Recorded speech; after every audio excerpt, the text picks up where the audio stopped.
नमस्कार, देश की बात में आपका स्वागत है। मैं हूं मनोज मानस और खबरों का रुख करेंगे उससे पहले सीधे आपको राज्यसभा लिए चलते हैं, जहां प्रधानमंत्री राष्ट्रपति के अभिभाषण के बाद धन्यवाद प्रस्ताव के दौरान बोलते नजर आ रहे हैं। रिकॉर्ड मैन्युफैक्चरिंग एचएएल देखा, रिकॉर्ड रेवेन्यू जनरेट कर रहा है एचएएल, जिसको लेकर के इतने जो होले चलाए। और कर्नाटका में एशिया की सबसे बड़ी हेलीकॉप्टर बनाने वाली कंपनी एचएएल बन गई। कहां छोड़ा था, कहां जाके लगाया, हमने पहुंचाया।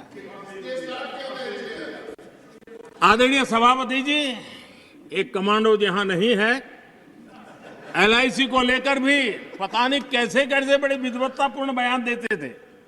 एलआईसी का ऐसा हो गया, एलआईसी का वैसा हो गया, एलआईसी का यूं हो गया। जितनी गलत बातें एलआईसी को लिए बोलनी चाहिए बोली, और तरीका यही है, किसी को बर्बाद करने अफवाह फैलाओ, झूठ फैलाओ, भ्रम फैलाओ। और टेक्निक भाई है, गांवों में किसी का बड़ा बंगलो हो, लेने का मन करता हो, लेकिन हाथ ना लगता हो तो फिर हवा फैला देते, ये भूतिया बंगला है, यहां जो जाता है ऐसी हवा फैला देते, कोई लेता नहीं, फिर पैदा करके लपक लेते। एलआईसी एलआईसी क्या चलाया। आदरणीय सभापति जी, मैं सीना तान करके सुनाना चाहता हूं, आंखें ऊंची करके सुनाना चाहता हूं, आज एलआईसी के शेयर रिकॉर्ड स्तर पर ट्रेड हो रहे हैं। क्यों? आदरणीय सभापति जी, अब प्रचार किया जा रहा है, पीएसयू बंद हो गए, पीएसयू बंद हो गए। अब उनको तो याद भी नहीं होगा क्या है, बस किसी ने पकड़ा दिया, बोलो बोलो। 2014 में देश में 234 पीएसयू थे, 234 2000 उनके यूपीए के 10 साल के कालखंड में। अब 14 में जब उन्होंने छोड़ा, 234 आज 254 है। 234 थे, आज 254 है। अब भाई कोई कौन सा अरिथमेटिक वो जानते हैं, बेच दिए, अब बेचने के बाद 250 हो गया। क्या क्या कर रहे हो आप लोग। आदरणीय सभापति जी, आज अधिकतर पीएसयू रिकॉर्ड रिटर्न दे रहे हैं और इन्वेस्टर्स का भरोसा पीएसयू की तरफ बढ़ रहा है। जो छोटा सा भी शेयर बाजार जानते हैं, इनको समझ आता है, नहीं समझता है तो किसी को पूछो। आप सभापति जी देखिए, बीएसई पीएसयू इंडेक्स में बीते एक वर्ष के दौरान लगभग 2 गुनी उछाल हुई है। आदरणीय सभापति जी, 10 साल पहले, यानी 2014 4 से 14 के बीच की बात करता हूं,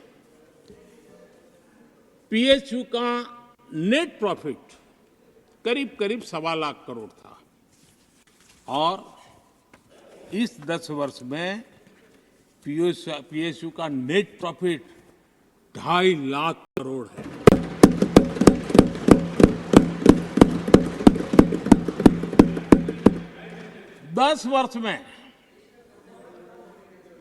हमारे 10 वर्ष में पीएसयू की नेट वर्थ 9.5 लाख करोड़ से बढ़कर के 17 लाख करोड़ हो गई है।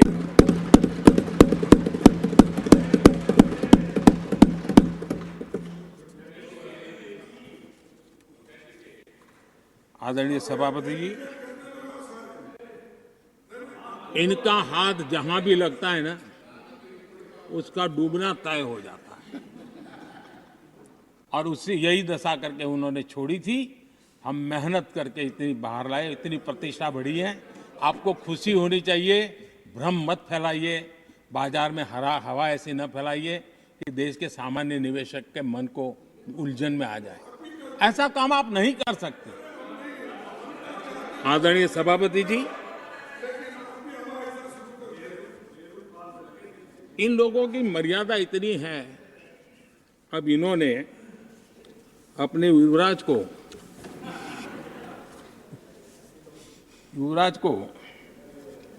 एक स्टार्टअप बना करके दिया है। अब वो नॉन स्टार्टर है।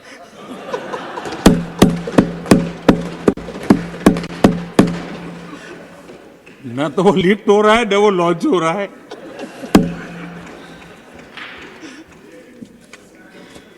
आदरणीय सभापति जी,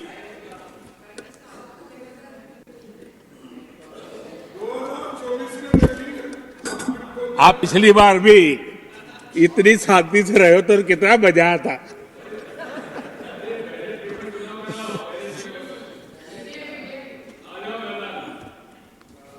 आदरणीय राष्ट्रपति जी, आदरणीय सभापति जी,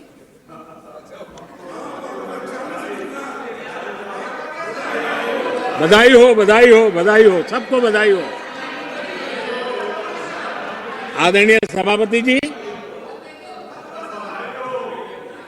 मेरा सौभाग्य रहा कि मुझे लंबे समय तक एक राज्य के मुख्यमंत्री के नाते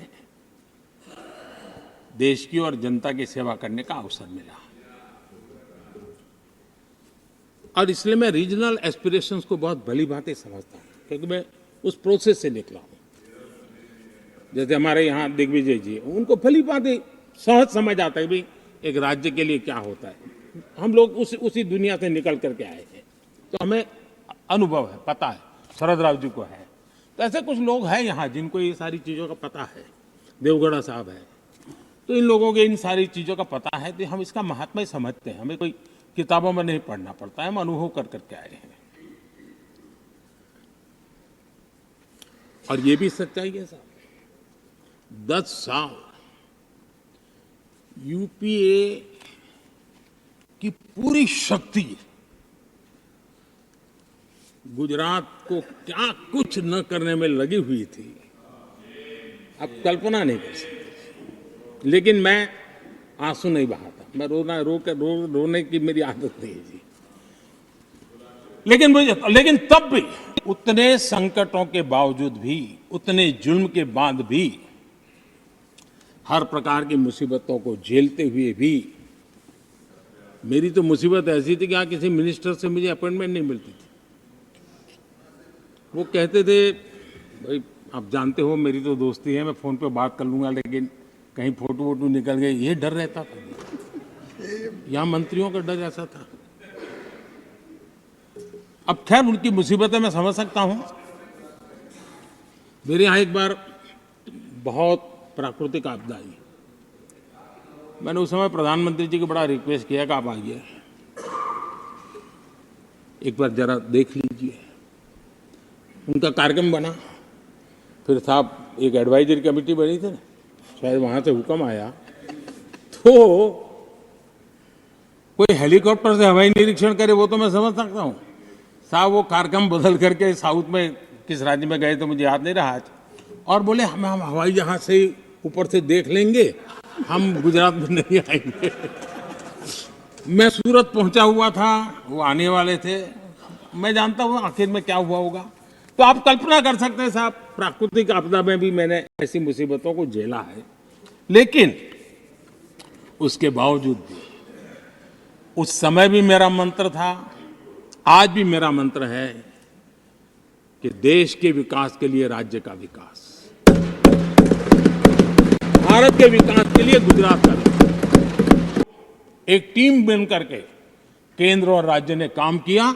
दुनिया जिस मुसीबत को झेल नहीं पाई, हम सब ने मिल करके, किसी एक को क्रेडिट मैं कभी नहीं दूंगा, सब ने मिल करके इस देश को बचाने के लिए जो हो सकता है, राज्यों को भी उसकी क्रेडिट लेने का पूरा अधिकार है। इस सोच में हमने काम किया। आदरणीय सभापति जी, G20 का आयोजन है। हम दिल्ली में कर सकते थे। हम दिल्ली में इन बड़े बड़े नेताओं के बीच रह करके सब कुछ क्या नहीं कर, पहले हुआ ही है।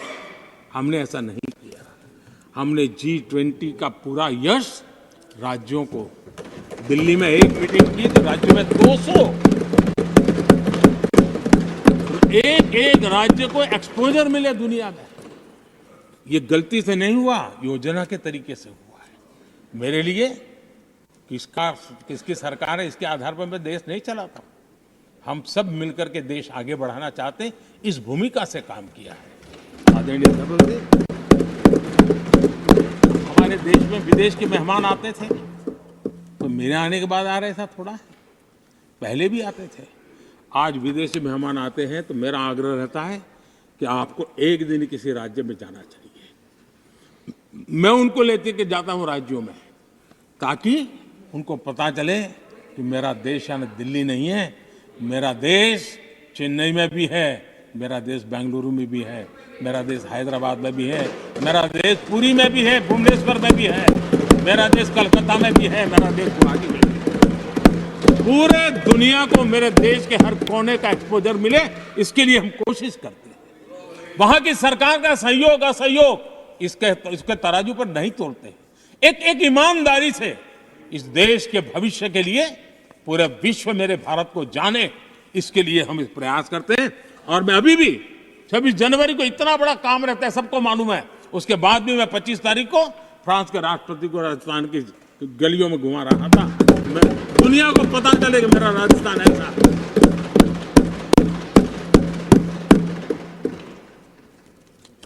आदरणीय सभापति जी, हमने एक बहुत बड़ा कार्यक्रम लिया जिसकी विश्व में एक मॉडल के रूप में चर्चा हो रही है, एस्पिरेशनल डिस्ट्रिक्ट।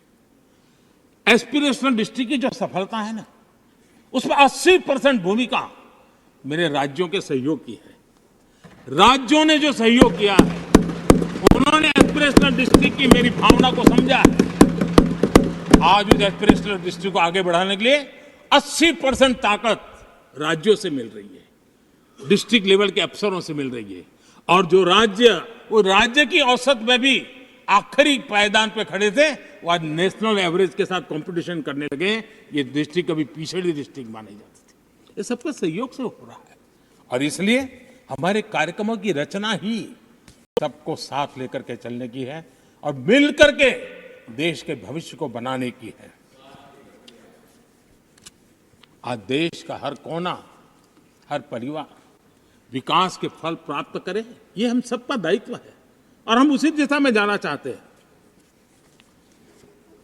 हम हर राज्य को उसका पूरा हक भी देना चाहते हैं।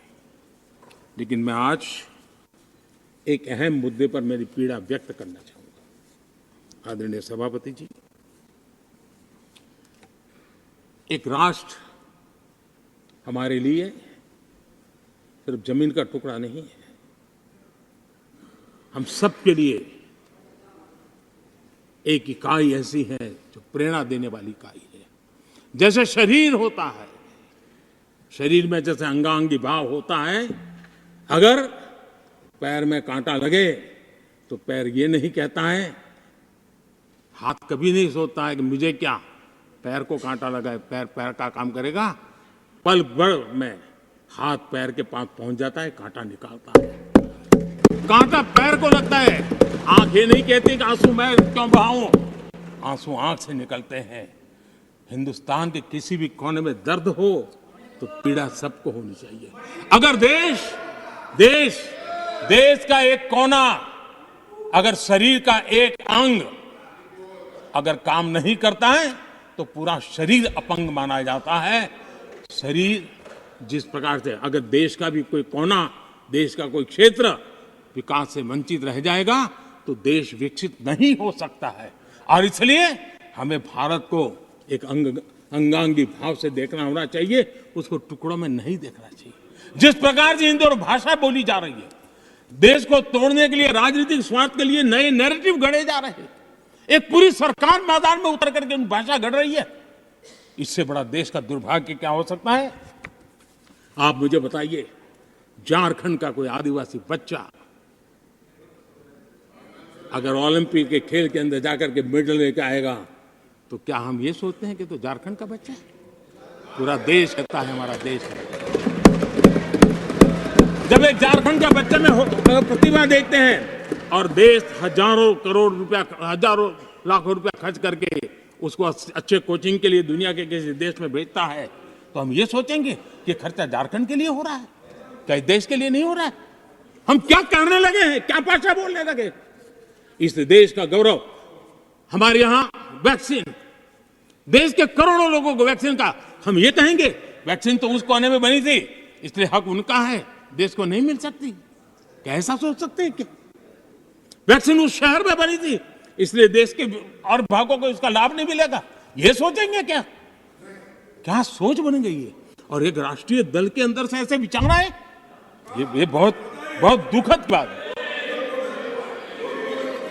मैं पूछना चाहता हूं आदरणीय सभापति जी, क्या अगर हिमालय कल कहना शुरू कर दें, हिमालय कल बोलना शुरू कर दें कि नदियां मेरे यहां से बहती हैं, मैं तुम्हें पानी नहीं दे दूंगा, पानी का अधिकार मेरा है, देश का क्या होगा? देश कहां जाकर के रुकेगा?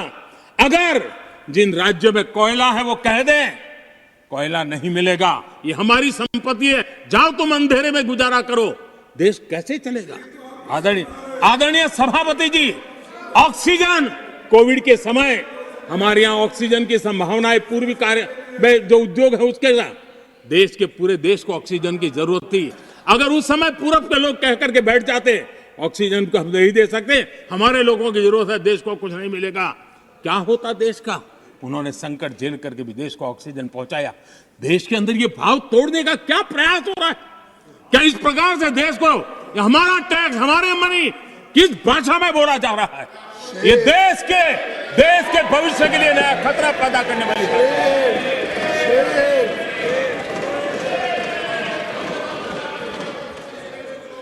देश को तोड़ने के लिए नए नए नैरेटिव खोजना बंद कर दीजिए। देश को आगे बढ़ना है, देश को एक साथ लेकर के चलने का प्रयास कीजिए। आदरणीय सभापति जी, पिछले 10 वर्ष नीति और निर्माण के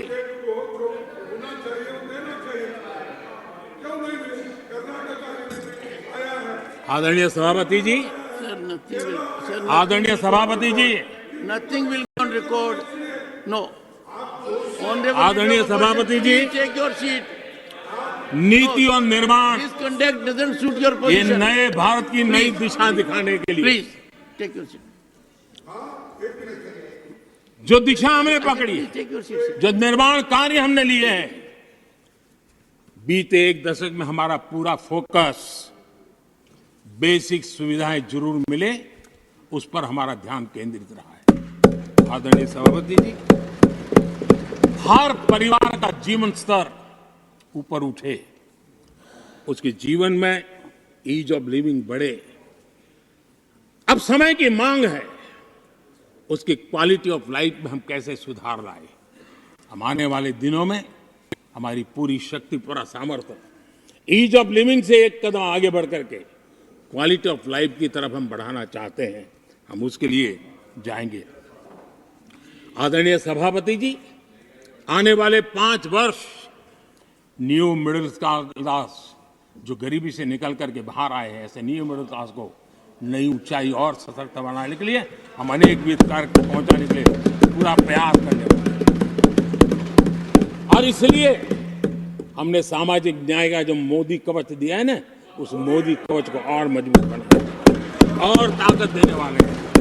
आदरणीय सभापति जी, आजकल जब हम कहते हैं कि 25 करोड़ लोग गरीबी से बाहर आए, तो ऐसा कुतर्क दिया जाता है कि 25 करोड़ बाहर आए तो फिर 80 करोड़ को खाना अनाज क्यों देते हो? आदरणीय सभापति जी, हम जानते हैं कोई बीमार व्यक्ति हॉस्पिटल से बाहर आ जाए ना, तो भी डॉक्टर कहता है कुछ दिन इसको ऐसे ऐसे संभालिए, खाने में परहेजी रखिए, ढिकना करिए, फलाना करिए, ये कहना क्यों? कहीं दोबारा वहाँ मुसीबत में ना आ जाए। जो गरीबी से बाहर निकला है ना, उसको ज़्यादा संभालना चाहिए ताकि कोई ऐसा संकट आकर के फिर से गरीबी की तरफ लपक न जाए। और इसलिए और इसलिए उसको मजबूती देने का समय देना चाहिए। ये समय हमने गरीब को मजबूत, ताकि वो फिर से वो न्यू मिडिल क्लास फिर से वापस उस गर्त में डूब न जाए। हम 5 लाख रुपए आयुष्मान का देते हैं ना, उसके पीछे ये इरादा है। परिवार में एक बीमारी आ जाए ना, मध्यम वर्ग का आदमी भी गरीब बनने से देर नहीं लगती है। और इसलिए गरीबी से बाहर निकलना जितना जरूरी है, उतना गलती से भी गरीबी की तरफ पीछे न चला जाए, उसके लिए ध्यान रखने की आवश्यकता है। और इसलिए हम अनाज देते हैं, अनाज देते रहेंगे, किसी को बुरा लगे या न लगे। 25 करोड़ गरीबी से बाहर निकले हैं, न्यू मिडिल क्लास हुए हैं, लेकिन मुझे समझ है, मैं उस दुनिया जी करके आया हूं, उनको जरूरत ज्यादा है। और इसलिए हमारी ये योजना जारी रहेगी। आदरणीय सभापति जी,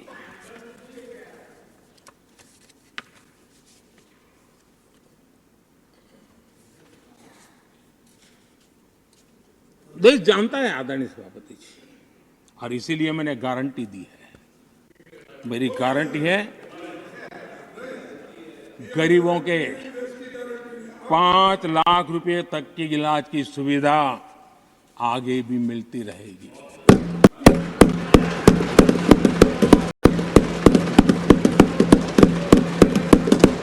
कुछ लोग इसे मोदी 3.0 कहते हैं।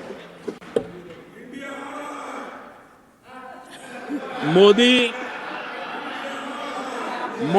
3.0 विकसित भारत की नींव को मजबूत करने के लिए पूरी शक्ति लगा देंगे।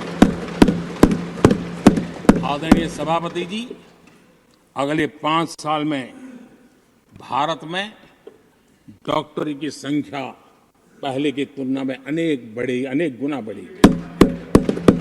मेडिकल कॉलेजों की संख्या बढ़ेगी। इस देश में इलाज बहुत सस्ता और सुलभ हो जाएगा। आदरणीय सभापति जी, अगले 5 साल में हर गरीब के घर में नल से जल का कनेक्शन होगा। आदरणीय सभापति जी, आने वाले 5 साल में उन गरीब को पीएम आवास जो देने हैं, एक भी वंचित नहीं रहे, इसका पक्का ख्याल रखा जाएगा। अगले 5 साल सोलर पावर से बिजली बिल जीरो, देश के कितने नागरिकों, करोड़ों नागरिकों को बिजली बिल जीरो। और ठीक अगर आयोजन करेंगे तो अपने घर पर बिजली बना करके बेच करके कमाई कर पाएंगे। ये अगले 5 साल का कार्यक्रम है। आदरणीय सभापति जी, अगले 5 साल देश में पाइप से गैस के कनेक्शन, पूरे देश में नेटवर्क बनाने का भरपूर प्रयास किया जाएगा। सभापति जी, आने वाले 5 साल हमारी युवा शक्ति का दम पूरी दुनिया देखेगी। आप देखना आदरणीय सभापति जी, हमारे युवा स्टार्टअप्स, युवाओं के यूनिकॉर्न, इसकी संख्या लाखों में होने वाली है।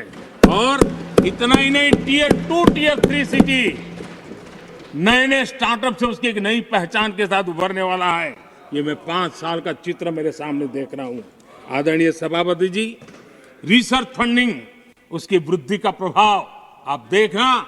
पिछले 7 दशक में जितने पेटेंट नहीं हुए हैं, उतने रिकॉर्ड पेटेंट फाइल होने का दिन आने वाले 5 साल में मैं देख रहा हूं। आदरणीय सभापति जी, आज मेरे मध्यम वर्ग के लाखों बच्चे विदेशों में पढ़ने के लिए चले जाते हैं। मैं वो स्थिति लाना चाहता हूं कि मेरे बच्चों के लाखों रुपए बच जाएं, मेरे देश के मध्यम वर्ग के सपने पूरे हो, बेस्ट यूनिवर्सिटी मेरे देश में हो, उच्चतम शिक्षा उनको मेरे देश में मिले, और मेरे बच्चों का, उनके परिवार का पैसा बचे। इसलिए मैं कह रहा,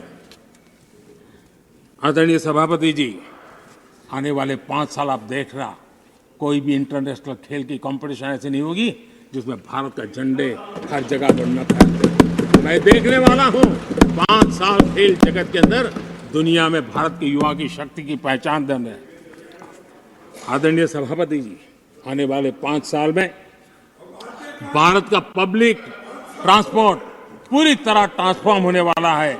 अगले 5 साल में गरीब और मिडिल क्लास को तेल और शानदार यात्रा की सुविधाएं बहुत आसानी से मिलने वाली है, तेज मिलने वाली है, पूरी ताकत से व्यवस्था होने वाली है। अगले 5 साल में देश बुलेट ट्रेन भी देखेगा और देश ट्रेन वंदे भारत ट्रेन का विस्तार भी देखेगा। आदरणीय सभापति जी, अगले 5 साल में आत्मनिर्भर भारत का अभियान नई ऊंचाई पर होगा। देश हर क्षेत्र में आत्मनिर्भर होता नजर आएगा। आदरणीय सभापति जी, आने वाले 5 साल में मेड इन इंडिया सेमीकंडक्टर दुनिया में हमारी गूंज होगी। इलेक्ट्रॉनिक हर गुड्स में वो चीप होगी जिसमें किसी न किसी भारतीय का पसीना होगा। आदरणीय साहब, दुनिया के इलेक्ट्रिक बाजार में, इलेक्ट्रॉनिक बाजार में एक नई गति का सामर्थ्य आने वाले 5 साल में देश देखेगा। आदरणीय सभापति जी, आज देश लाखों करोड़ रुपए का तेल इंपोर्ट करता है। अपनी ऊर्जा जरूरतों के लिए हम ज्यादा से ज्यादा आत्मनिर्भर बनने की दिशा में काम करेंगे और मुझे विश्वास है हम ऊर्जा जरूरतों पर जो डिपेंडेंसी है वो कम करने में सफल होंगे। इसे इतना ही नहीं, आदरणीय सभापति जी, ग्रीन हाइड्रोजन अभियान हम दुनिया के बाजार को लालायित करने की दिशा में आगे बढ़ रहे हैं। हमारा ग्रीन हाइड्रोजन ऊर्जा जरूरतों को पूरा करने का सामर्थ्य रहेगा। इथेनॉल की दुनिया में हम तेजी से आगे बढ़ रहे हैं। हम 20% का लक्ष्य प्राप्त करके हमारे लोगों को ट्रांसपोर्टेशन में सस्ता मिले, इसकी व्यवस्था होगी। आदरणीय सभापति जी, जब मैं 20% इथेनॉल की बात करता हूं, उसका सीधा लाभ मेरे देश के किसानों को होने वाला है। किसानों की नई बचत मिलने वाली है। देश के हजारों करोड़ रुपया आज खाद देते हैं। हम कृषि प्रधान देश तो कहते हैं, लेकिन आज भी हजारों करोड़ रुपयों का खाने का तेल हमें बाहर से लाना पड़ रहा है। हमारे देश के किसानों पर मुझे भरोसा है और मुझे पक्का भी जो नीतियों को लेकर के हम चलते हैं, एडिबल ऑयल में मेरा देश बहुत एक आत्मनिर्भर 5 साल में हो जाएगा और जो पैसा बचेगा मेरे देश के किसान की जेब में जाएगा, जो आज विदेश के बाजार में जाता है। आदरणीय सभापति जी, केमिकल की खेती के कारण हमारी धरती माँ को बहुत नुकसान हो रहा है। आने वाले 5 साल में नेचुरल फार्मिंग की तरफ देश के किसानों को ले जाने में हम सफलतापूर्वक आगे बढ़ेंगे। एक नया जागृति का काम होगा, हमारी धरती माँ की भी सुरक्षा होगी। आदरणीय सभापति जी, नेचुरल फार्मिंग बढ़ने से दुनिया के बाजार में भी हमारे उत्पादों की ताकत बढ़ने वाली है। आदरणीय सभापति जी, यूएन के माध्यम से मैंने मिलेट का अभियान चलाया। श्री अन्न तक के नाते आज हमने उसकी पहचान दी है। मैं वो दिन दूर नहीं देखता हूं जबकि आने वाले 5 साल में दुनिया के बाजार में सुपर फूड के रूप में मेरे गांव के छोटे छोटे किसानों के द्वारा पैदा हुआ मिलेट, श्री अन्न, दुनिया के बाजार में प्रतिष्ठा होगी, सुपर फूड की प्रतिष्ठा होगी। आदरणीय सभापति जी, ड्रोन खेतों में एक नई किसानों की ताकत बन करके उभरने वाला है। 15,000 ड्रोन दीदी का कार्यक्रम ऑलरेडी हम लॉन्च कर चुके हैं। ये तो शुरुआत है, आगे बहुत सफलता दिखती है। आदरणीय सभापति जी, हम नैनो टेक्नोलॉजी को एग्रीकल्चर में लाने में प्रयोग अब तक सफल हुए हैं। हमने नैनो यूरिया में बहुत बड़ी सफलता पाई है, नैनो डीएपी की दिशा में सफलता पाई है और आज एक बोरी भर खातर लेकर के घूमने वाला किसान एक बोतल के खातर से काम चला लेगा, ये स्थिति दूर नहीं है। आदरणीय सभापति जी, सहकारिता क्षेत्र में हमने एक नई मिनिस्ट्री बनाई है। उसके पीछे इरादा है कि एक सहकारिता का पूरा जन आंदोलन नई ताकत के साथ उभरे और 21वीं सदी की आवश्यकता के अनुसार उभरे, उसको भी हम, और उसका सबसे बड़ा लाभ हम 2 लाख भंडारण का काम जो हाथ में लिया है, जब 5 साल के भीतर वो पूरा हो जाएगा, छोटा किसान को भी अपनी पैदावार को रखने की जगह मिल जाएगी। किसान तय करेगा किस भाव से बाजार में बेचना है, नहीं बेचना है। उसको जो बर्बाद होने का डर था वो खत्म हो जाएगा और किसान की आर्थिक ताकत बढ़ जाएगी। पशुपालन और मछली पालन पक्का मैं कहता हूं नए रिकॉर्ड बनाने वाले हैं। आज हमारे यहाँ पशु की संख्या है लेकिन दूध की उत्पादन कम है, हम इस स्थिति को बदल देंगे। फिशरिंग एक्सपोर्ट करने की दुनिया में हम बहुत बड़ी तेजी से विकास करेंगे, ये भी मेरा पूरा विश्वास है।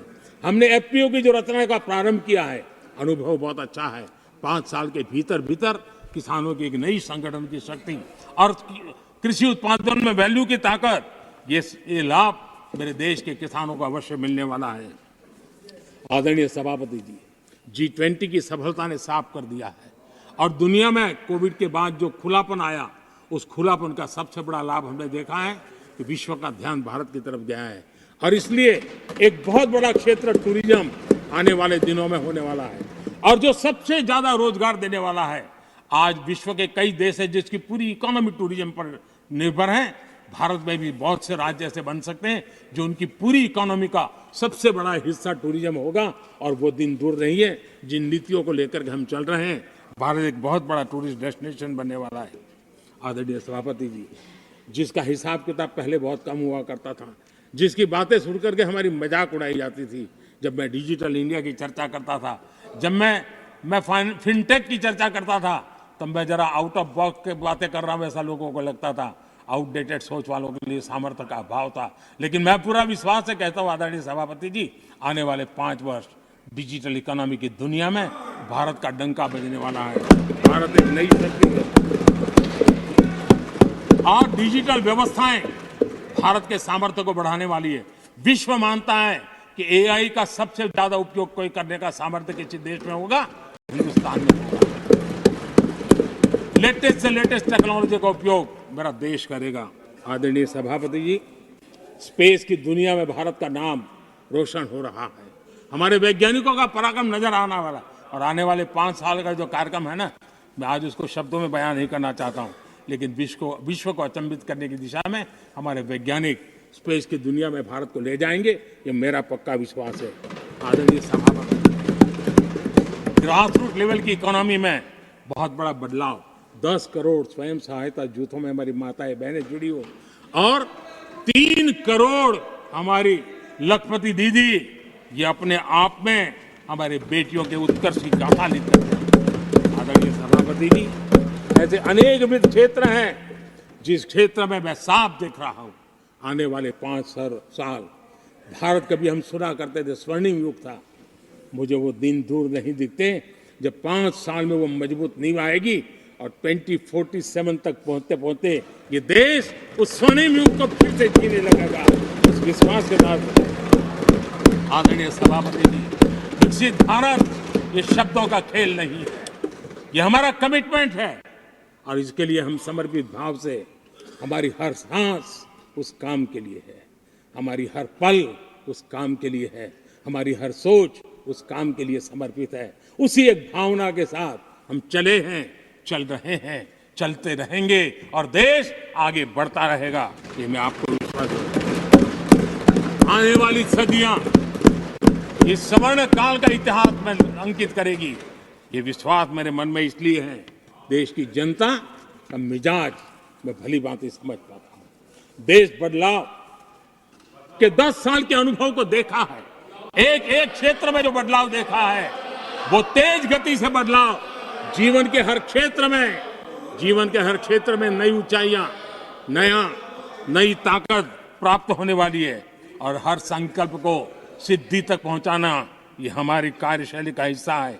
आदरणीय सभापति जी, मैं फिर एक बार इस सदन में आप सबने जो विचार रखे, उसके कारण देश के सामने सत्य रखने का मुझे जो अवसर मिला और डंके की चोट पर सत्य रखने का अवसर मिला और सदन की पवित्रता के बीच रखने का अवसर मिला है, संविधान की पूरी साक्ष्य रख करके ये विचार रखने का अवसर मिला है। मुझे विश्वास है कि देश जिनकी वारंटी खत्म हो गई है उनकी बातें सुन नहीं सकता है, जिसकी गारंटी की ताकत देखी है उसके विचारों के भी विश्वास करते हुए आगे बढ़ेगा।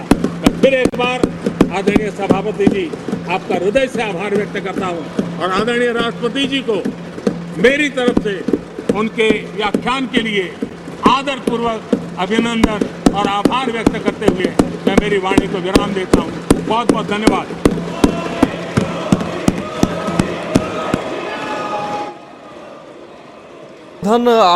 आप सुन रहे थे, पीएम ने तमाम योजनाओं को लेकर बात की। देश में आने वाले 5 साल में किन किन योजनाओं को लेकर वो आगे बढ़ने वाले हैं, 5 साल की नीतियां क्या हैं, उनको लेकर प्रधानमंत्री ने साफ तौर से राज्यसभा में अपनी बात रखी है। राष्ट्रपति के अभिभाषण के बाद अभिनंदन के तौर पर उनका धन्यवाद देने के लिए धन्यवाद प्रस्ताव के तौर पर पीएम का ये भाषण आप सुन रहे थे। आपको बता दें कि प्रधानमंत्री ने विपक्ष पर भी इस दौरान काफी तीखे हमले बोले। उन्होंने कहा विपक्ष न सुनने की तैयारी के साथ आया है। प्रधानमंत्री ने अपनी सोच, आगामी अपनी नीति और अतीत के विषयों पर भी उन्होंने साफ गोई से अपनी बात रखी है। I think noes have it, the noes have it, the noes have it. Amendment numbers 1 to 4 are negative. यहां रुकेंगे, एक ब्रेक के लिए जल्द हाजिर होंगे। देश की बात में खबरों की ओर बढ़ते हैं। उत्तराखंड में ईडी का सर्च ऑपरेशन जारी है। आपको बता दें कांग्रेस नेता हरक सिंह रावत के घर सर्च ऑपरेशन किया जा रहा है। दिल्ली, उत्तराखंड, चंडीगढ़ में ईडी की छापेमारी लगातार जारी। 16 जगहों पर चल रही है ईडी की छापेमारी। डिफेंस कॉलोनी स्थित आवास पर ईडी की टीम पहुंची है। अन्य लोगों के 10 से ज्यादा लोकेशन पर ईडी की रेड हुई है। आवास पर चाबी बनाने, आपको बता दें आवास पर चाबी बनाने वाजिद निकला बाहर। अलमारी की चाबी बनाने के लिए किया गया था संपर्क। आवास पर हरक सिंह रावत की पत्नी मौजूद है। अलमारी की बनाई गई चाबी सिर्फ फाइल निकाली गई है। वाजिद की तरफ से बातें कही गई। चाबी बनाने में 1.5 से 2 घंटे का समय लगा है। मौके पर 4 से 5 अधिकारी मौजूद रहे हैं। तो उत्तराखंड से ये खबर आपको दिखा रहे हैं। हरक सिंह रावत के घर पर ईडी की रेड पड़ी है। आवास पर हरक सिंह रावत की पत्नी मौजूद पाई गई हैं। अलमारी की चाबी बनाई गई है, जिससे चाबी बनाकर उनकी फाइल निकाली गई है। चाबी बनाने में 1.5 से 2 घंटे का समय लगा है।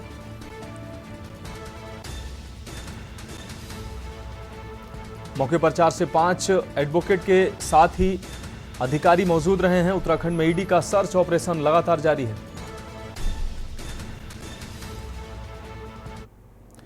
अब रुक करते हैं अगली खबर का। आपको बता दें निमंत्रण बैठक में आगे की रणनीति पर मंथन की ये खबर। दिल्ली से आपको खबर दिखा रहे हैं।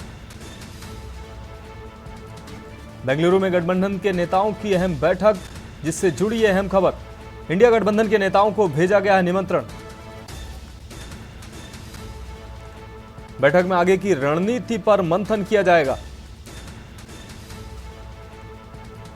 तो दिल्ली से यह अहम खबर आपको दिखा रहे हैं। 24-25 फरवरी को इंडिया गठबंधन की बैठक आयोजित की जाएगी। बेंगलुरु में गठबंधन के नेताओं की यह अहम बैठक की जाएगी। दिल्ली से यह अहम खबर आपको दिखा रहे हैं। इंडिया गठबंधन के नेताओं को निमंत्रण भी भेजा गया है। हालांकि इंडिया गठबंधन के एक दल खिसकते नजर आ रहे हैं। बैठक में आगे की रणनीति पर मंथन किया जाएगा। दिल्ली से यह खबर आपको दिखा रहे हैं। 24 और 25 फरवरी को इंडिया गठबंधन की अहम बैठक की जाएगी और यह बैठक बेंगलुरु में आयोजित की जाएगी। इंडिया गठबंधन के नेताओं को निमंत्रण भेजा जाएगा इस बैठक के लिए।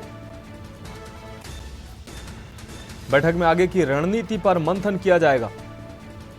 तो इंडिया गठबंधन को एकजुट रखने के तमाम प्रयास किए जा रहे हैं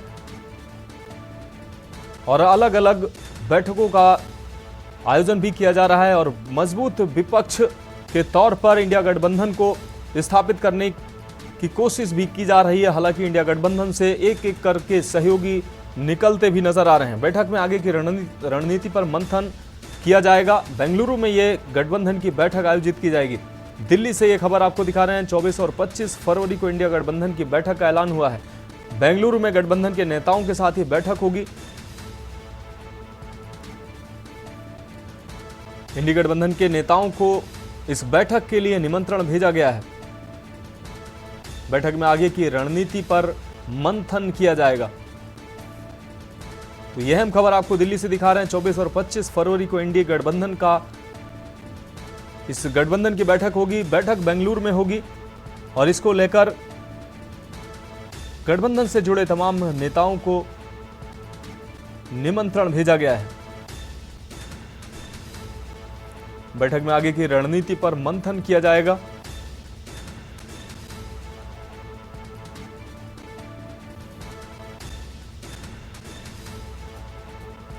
तो यह अहम खबर दिल्ली से आपको दिखा रहे हैं। बेंगलुरु में गठबंधन के नेताओं की बैठक होगी, जिसके लिए सभी गठबंधन के नेताओं को निमंत्रण भेजा गया है। अब रुक करते हैं अगली खबर का। बैतूल से अगली खबर है। फिल्मी स्टाइल में युवक का अपहरण हुआ है। घोड़ा डोंगरी में अपहरण की वारदात हुई है और अपहरण की वारदात सीसीटीवी में भी कैद हुई है। पहले कार सवार बदमाशों ने युवक को पीटा है और पिटाई के बाद युवक को जबरदस्ती कार में बिठाया है। पुलिस की पकड़ से दूर नजर आ रहे हैं अब तक अपहरणकर्ता। पुलिस ने जिले के चारों तरफ नाकेबंदी भी की है। एसपी के मुताबिक हर स्तर पर तफ्तीश जारी है। तो मध्य प्रदेश के बैतूल से यह खबर आपको दिखा रहे हैं। पिटाई के बाद युवक को जबरन कार में बिठाया गया। पुलिस की पकड़ से अपहरणकर्ता अब तक दूर बताए जा रहे हैं। पुलिस ने जिले के चारों तरफ नाकेबंदी की है और अपहरणकर्ताओं को पकड़ने की कोशिश भी की जा रही है। एसपी के मुताबिक हर स्तर पर तफ्तीश भी जारी है। तो बैतूल से यह अहम खबर आपको दिखा रहे हैं। फिल्मी स्टाइल में युवक का अपहरण किया गया है।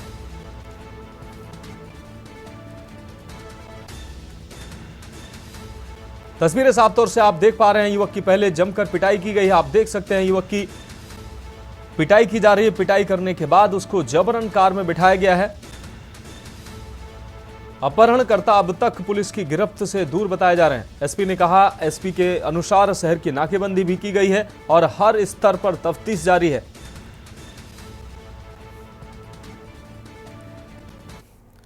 अब रुक करते हैं अगली खबर का। फरीदाबाद से अगली खबर है। उद्योगपति नरेश गर्ग सहित 15 जगह आईटी की छापेमारी हुई है। 15 जगह पर आईटी की टीम की छापेमारी जारी है। नेहरू ग्राउंड में आईटी की छापेमारी शुरू हुई है। कई व्यावसायिक ऑफिस और प्रतिष्ठानों पर और कई घरों पर आईटी की छापेमारी हुई है। तो आईटी की यह बड़ी रेड पड़ी है। फरीदाबाद से यह खबर आपको दिखा रहे। उद्योगपति नरेश गर्ग सहित 15 अन्य ठिकानों पर आईटी की रेड पड़ी है। 15 जगह पर आईटी की टीम छापेमारी कर रही है। नेहरू ग्राउंड में आईटी की टीम की छापेमारी जारी है। 15 ठिकानों पर आईटी की रेड जारी है। कई व्यावसायिक ऑफिस और घरों पर भी आईटी की रेड पड़ी है। तो फरीदाबाद से यह अहम खबर आपको दिखा रहे। उद्योगपति नरेश गर्ग सहित 15 अन्य लोगों के ठिकानों पर आईटी की रेड डाली गई है। 15 जगहों पर आईटी की टीम छापेमारी कर रही है। नेहरू ग्राउंड में आईटी की छापेमारी जारी है। कई व्यावसायिक ऑफिस और घरों पर भी छापेमारी की जा रही है। यहां रुकेंगे, एक ब्रेक के लिए जल्द हाजिर होंगे। ब्रेक के बाद देश की बात में आपका स्वागत है। नागौर से अगली खबर है। नागौर तहसील विभाग की बड़ी कार्रवाई सामने आई है। आपको बता दें, अतिक्रमण पर प्रशासन का पीला पंजा चला है। नागौर मेला मैदान से हटाए जा रहे हैं अतिक्रमण। खसरा नंबर 40 में हो रहा था अतिक्रमण। तो अवैध अतिक्रमण पर प्रशासन की कार्रवाई हुई है। प्रशासन ने अतिक्रमण पर बुलडोजर चलाकर ध्वस्तीकरण की कार्रवाई की है। अतिक्रमण दस्ता, नगर परिषद, पुलिस अधिकारी इस दौरान मौजूद रहे हैं। तहसीलदार रामेश्वर गढ़वाल के नेतृत्व में यह बड़ी कार्रवाई सामने आई है। तो प्रशासन ने अतिक्रमण पर बुलडोजर चलाकर ध्वस्तीकरण की कार्रवाई की है। अतिक्रमण दस्ता, नगर परिषद, पुलिस अधिकारी, तमाम आला अधिकारी भी मौके पर मौजूद रहे हैं। तहसीलदार रामेश्वर गढ़वाल के नेतृत्व में यह कार्रवाई की गई है। अब रुक करते हैं अगली खबर का। कांकेर से अगली खबर है। लोकसभा चुनाव के पहले 6 की गिरफ्तारी हुई है। नक्सलियों के प्रचार प्रसार करने के दौरान 6 सदस्य गिरफ्तार किए गए। नक्सलियों से बैनर, पोस्टर और पंपलेट सहित 3 बाइकें भी बरामद हुई हैं। मोबाइल के साथ शराब भट्टी के पास से गिरफ्तारी की गई है। अंतगढ़ शराब भट्टी के पास से ये बड़ी तादाद में बैनर पोस्टर मिले हैं। बैनर पोस्टर लगाने के फिराक में, प्रचार प्रसार के फिराक में ये नक्सली थे। तो नक्सल सदस्य सूचना पर पुलिस की गिरफ्त में आए हैं। पुलिस की टीम ने यह गिरफ्तारी की है। 6 सदस्यों को गिरफ्तारी कर न्यायिक रिमांड पर जेल भेजा गया है। कांकेर जिले के अंतागढ़ थाना क्षेत्र का यह पूरा मामला है। सूचना पर पुलिस ने टीम गठित कर यह गिरफ्तारी की है। अब रुक करेंगे अगली खबर का। सरगुजा से अगली खबर है। 6वीं के छात्र ने फांसी लगाकर आत्महत्या की है। छात्रा के कमरे से सुसाइड नोट भी मिला है। स्कूल प्रबंधक के खिलाफ सुसाइड नोट का जिक्र हुआ है। अर्चिसा जिन्हा स्कूल की होनहार छात्रा थी। परिजनों ने लगाया है स्कूल प्रबंधक पर प्रताड़ना का आरोप। प्रताड़ना की वजह से सुसाइड नोट भी छात्रा ने लिखा है और सुसाइड नोट लिखने के बाद छात्रा ने फांसी लगाई है। मणिपुर थाना क्षेत्र के दर्रीपारा इलाके की ये पूरी घटना है। तो परिजनों ने स्कूल प्रबंधन पर प्रताड़ना का भी आरोप लगाया है। ये अहम खबर आपको दिखा रहे हैं। प्रताड़ना की वजह से सुसाइड नोट लिखकर छात्रा ने फांसी लगाई है। मणिपुर थाना क्षेत्र के दर्रीपारा इलाके की ये पूरी घटना है। तो सरगुजा से अहम खबर, 6वीं की छात्रा ने फांसी लगाई है। छात्रा के कमरे से सुसाइड नोट भी बरामद हुआ है। तो सरगुजा से अहम खबर, स्कूल प्रबंधन के खिलाफ सुसाइड नोट का जिक्र किया है। अर्चिसा सिन्हा थी स्कूल की होनहार छात्रा जिसने यह सुसाइड किया है। अब रुक करते हैं अगली खबर का। अगली खबर उत्तर प्रदेश के लखनऊ से है, जहां सपा के राष्ट्रीय अध्यक्ष अखिलेश यादव का बयान सामने आया है। भारत जोड़ो न्याय यात्रा में शामिल होंगे अखिलेश यादव। अखिलेश यादव एक मंच साझा करेंगे। सपा राष्ट्रीय अध्यक्ष अखिलेश यादव जयंत चौधरी पर भी उन्होंने अपनी बात रखी है।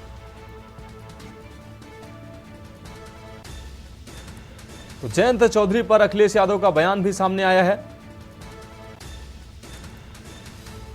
एक मंच भी साझा करेंगे सपा के राष्ट्रीय अध्यक्ष अखिलेश यादव। तो जयंत चौधरी पर अखिलेश यादव का बयान सामने आया है। आपको बता दें, जयंत चौधरी बहुत ही सुलझे हुए समझदार व्यक्ति हैं। अखिलेश यादव ने ये बात कही है जिस तरीके से अब ये बातें सामने आई हैं कि जयंत चौधरी बीजेपी के साथ गठबंधन में जा सकते हैं, उसके बाद अब अखिलेश यादव का ये रिएक्शन सामने आया है। अब बढ़ेंगे अगली खबर की ओर। अधीनस्थ सेवा चयन आयोग द्वारा चयनित अभियंताओं को नियुक्ति पत्र न दिए जाने को लेकर आवास विकास परिषद में अभियंताओं ने बाहर शांतिपूर्ण विरोध प्रदर्शन किया है। धरना दे रहे इन अभियंताओं का कहना है कि 2016 में भर्ती आई थी, जिसके बाद से लगातार हम लोग भटक रहे हैं, लेकिन आज तक 126 अभ्यर्थियों को नियुक्ति पत्र वितरित नहीं किए गए हैं, जिसको लेकर उत्तर प्रदेश के मुख्यमंत्री योगी आदित्यनाथ को पत्र लिखा गया है। साथ ही एक बार आवास विकास परिषद के अधिकारियों से वार्ता भी की गई है।